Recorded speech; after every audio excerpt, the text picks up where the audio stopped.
Hey, this is part 3 of what was supposed to be a 4-part series. More on that at the end of the video.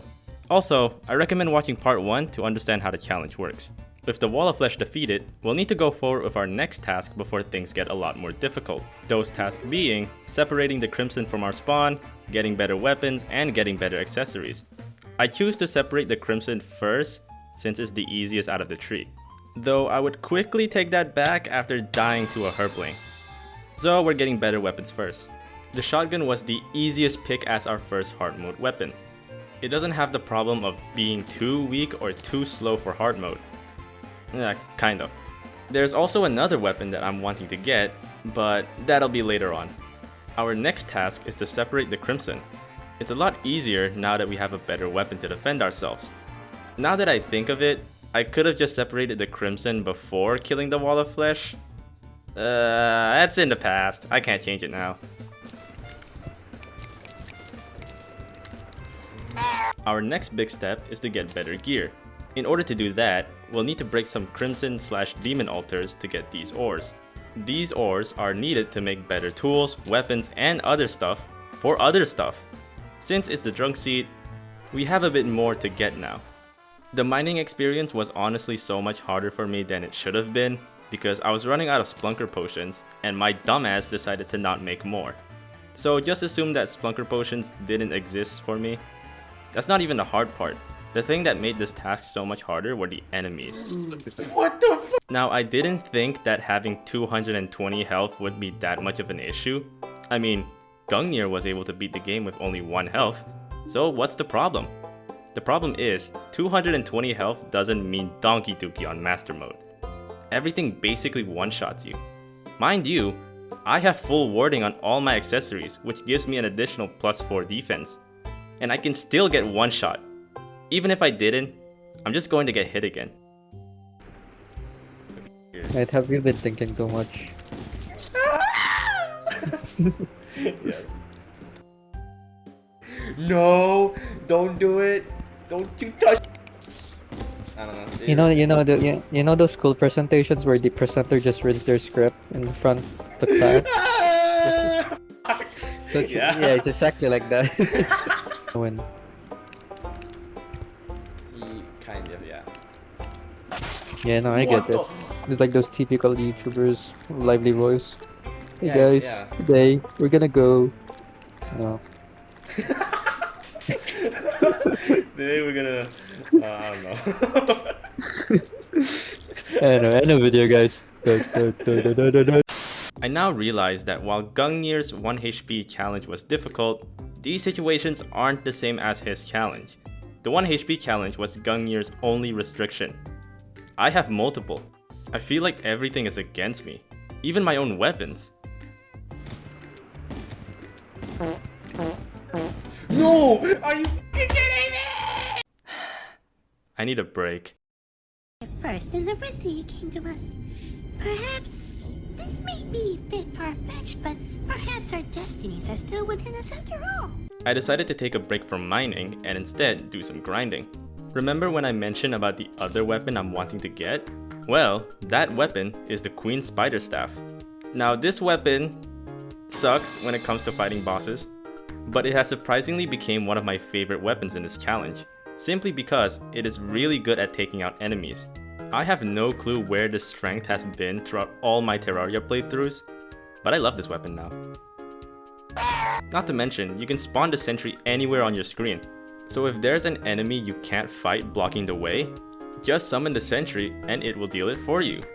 I guess sentries aren't so useless after all. Unfortunately, it didn't make the mining experience a lot less time consuming. Also, I got a frozen key from a pumpkin slime when I was waiting. Oh, okay. You know, I haven't really been mentioning about what accessories we'll need to get, so I'll mention it now. The accessories that we're going to get are the Putrid Scent and the Philosopher's Stone.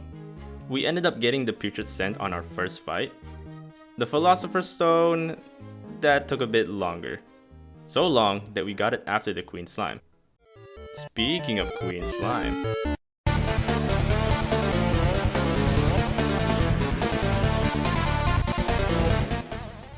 Queen Slime is one of the most annoying bosses in the game, mainly due to her spam. Because of that, I sure as hell am not fighting her with a normal arena.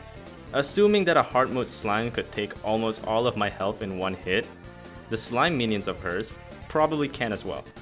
So we'll need an arena that can completely remove the slimes, or at least reduce the probability of getting hit. An idea came to mind.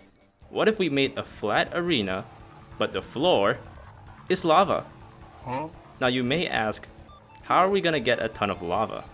Simple. It's called a jump cut. Alright then. We now wait for a blizzard to happen. This is so we can get a frost core from an ice golem. The frost core can be used to make the frost chestplate for its damage. Yes, I know it's called breastplate, but I don't give a fuck.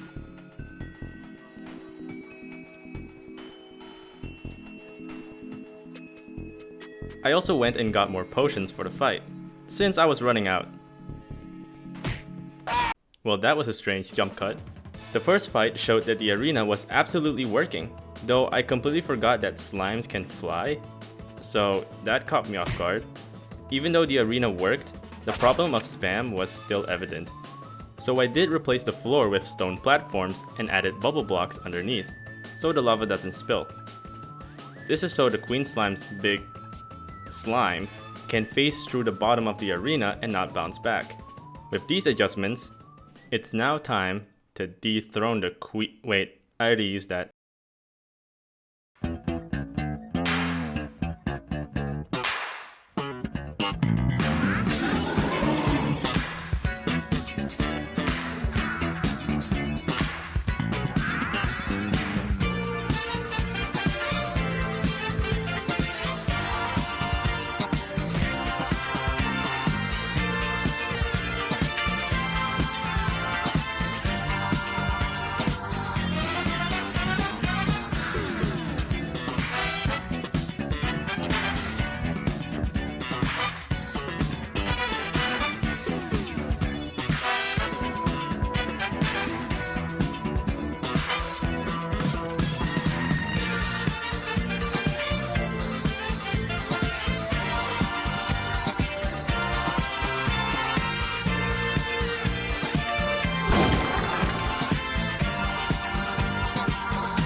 Honestly, these adjustments were so great that I ended up beating the boss 3 times.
Oh, bro.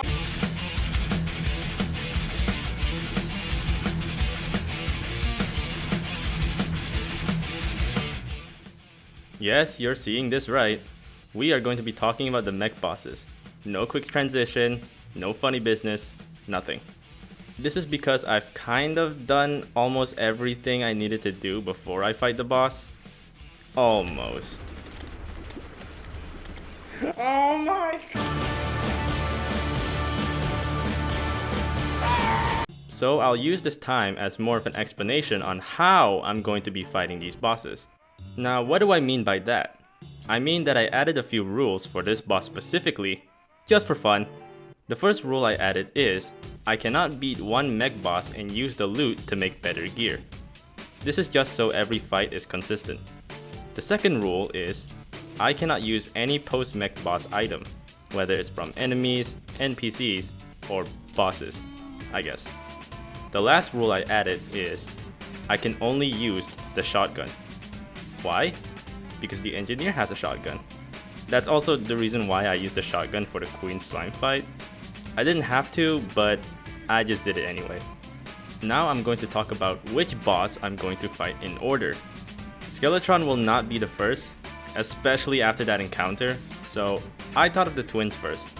However, that would immediately backfire due to the amount of damage that the boss does. So, I guess the destroyer? Well, I'm just gonna let the clip speak for itself.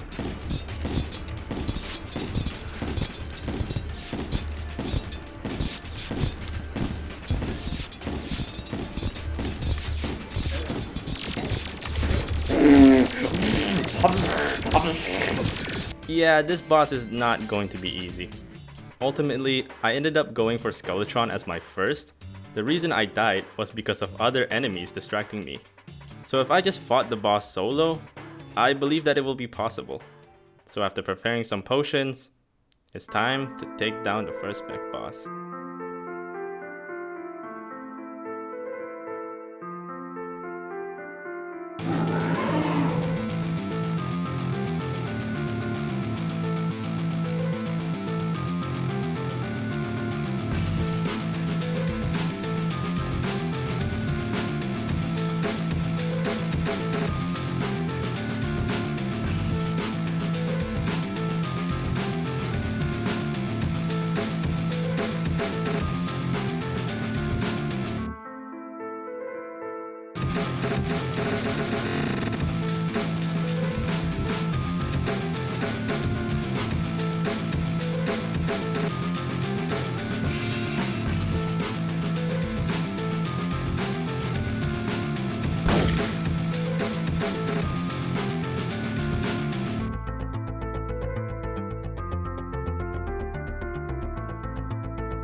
A pretty close fight, I might say. Now I have to choose between absolute spam or absolute damage. I decided to go for the twins since in my head, there isn't that many spams, so I just have to not get hit. What tough?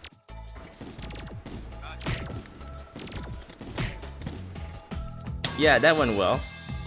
I realized that arenas just weren't possible for these two. I needed more unconventional ways to beat them. Nah, no way. Let me try the destroyer again.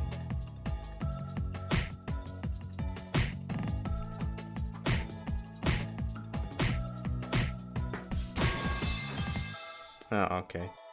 I didn't want it to resort to this, since I was saving it for Duke Fishron, but it seems that I have to. Ladies and gentlemen, I present to you this. Isn't it beautiful? The way it works is with the use of teleporters. With the new Terraria update, like years ago, teleporters are now sold by the mechanic instead of the steampunker. To explain this whole thing, we're inside a box with a certain hoik on the wall that allows us to shoot from one side, but not the other, forcing the boss to do one attack, which is its charging attack. When it gets close, we flip a switch that will teleport us to the other side. Then we just repeat. Sounds simple enough. However, only Spasmatism, the green one, can shoot at us. So we'll need to deal with him first. Now all that's left to do is execute the plan.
The destroyer is next, and honestly, I didn't know how much preparation I needed for this fight. I watched the Gungnir's 1 health video and saw that he used a gravity potion and feather falling potion to easily fight the destroyer in the sky. But if you thought that a gravity potion and a feather falling potion was gonna be an easy ticket to victory, you'd be wrong. The amount of spam this boss has is insane. If you get hit at the atmosphere, you are going to get juggled.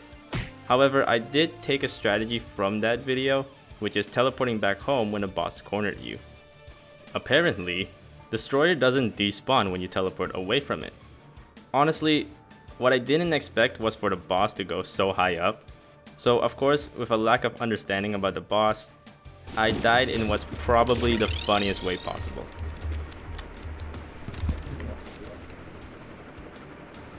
Hi.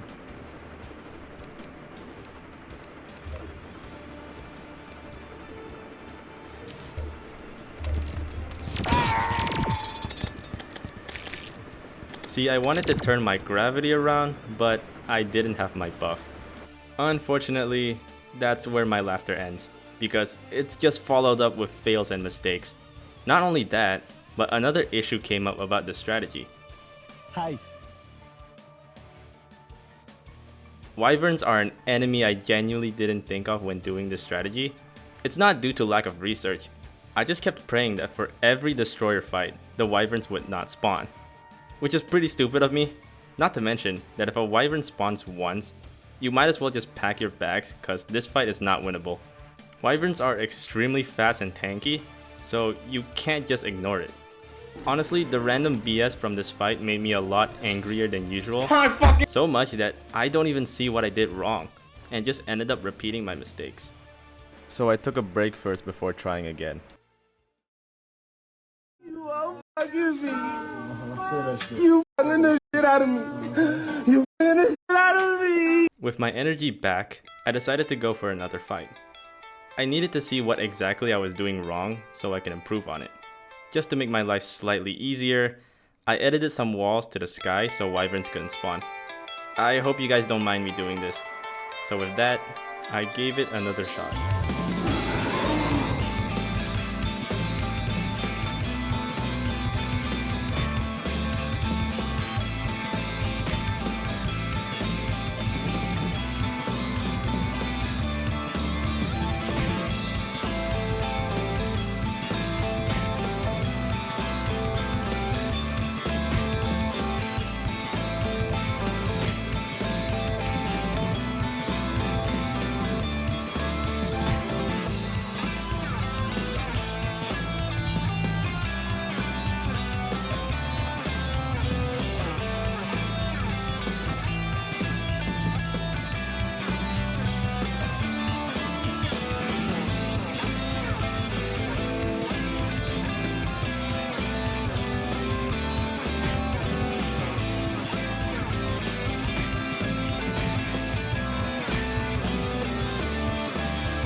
No. While the fight may seem like a loss, it's actually a really big victory. Not only was I able to see what I needed to improve on, but I also know what I needed to remove from my strategy. First things first, why did I die? It's because I got greedy. Why did I get greedy? Because I was running out of time. Why was I running out of time? Because I kept teleporting back home. Boom! By getting rid of that strategy, we now have more time to deal damage to the boss. Wouldn't we also not have the chance to regenerate? Well, there's no reason to regenerate if we don't get hit. By pressing the S key every second, 80% of the time, we end up dodging the laser. However, if we do get hit, we want to only get hit by the destroyer's laser, not the probes. Because Terraria's logic is that big laser do less damage than little laser. Don't ask why. Last thing we need to keep track of is our potions. Not all potions are equal. Some last 8 minutes, while some last 4 minutes. I didn't keep track last fight, and I was honestly losing on some great buffs. I am yapping way too much, holy. So with that, I present to you the fight against the third mechanical boss.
With the mech bosses defeated, we now have ourselves the mechanical cart and the souls which we can use to make a certain accessory.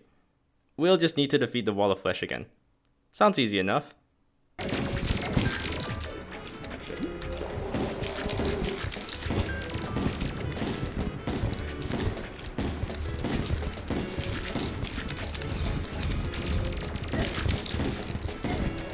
Oh, what the f? Okay, bro. Alright. Well, seems like even at every single boss, the same issue still comes.